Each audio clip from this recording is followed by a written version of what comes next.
Dalam sidang pembunuhan berencana Brigadir Yosua Huta Barat, ahli hukum pidana Mahrus Ali juga bicara soal unsur-unsur yang memenuhi perbuatan pembunuhan berencana, yakni semua orang yang terlibat harus punya kehendak yang sama untuk menghilangkan nyawa orang lain. Sementara unsur lainnya adalah dalam pelaksanaan pembunuhan berencana juga harus tenang, ada jeda waktu dan ada pembagian peran. Dan dalam kasus kematian Yosua tak memenuhi unsur pembunuhan berencana. Yang kedua apa? Ketika melaksanakan kejahatan itu harus disengaja.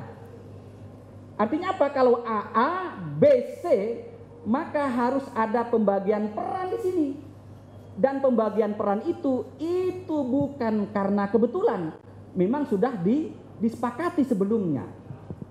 Artinya apa? Kalau dalam fakta kasus misalnya A dengan B, si A hanya berkeinginan untuk menganiaya, kemudian si B menghilangkan nyawa, maka tidak mungkin terjadi turut serta. Kenapa? Karena intention yang kedua itu tidak terpenuhi. Nah, sekarang apa konsekuensinya? Kalau ternyata misalnya pelakunya dua, ya kan? Misalnya menggunakan pasal mid player, kemudian pasal 340, maka dibuktikan dua orang itu bersama-sama menghendaki untuk menghilangkan nyawa korban. Keputusan kehendaknya harus dalam situs tenang, kemudian ada jeda waktu dalam situs tenang, pelaksanaan kejahatan juga tenang. Harus pada siapa? Pada semuanya. Kalau hanya satu tidak bisa. Kemudian pelaksanaannya harus juga sama. Jadi ada pembagian peran. Makanya begini yang mulia, dalam konteks turut serta itu ada 3 kemungkinan bentuk kerjasama itu. 1, tiap-tiap pelaku memenuhi semua unsur. Dan pembunuhan ini nggak mungkin. Kenapa? Karena tidak mungkin korban mati 2 kali.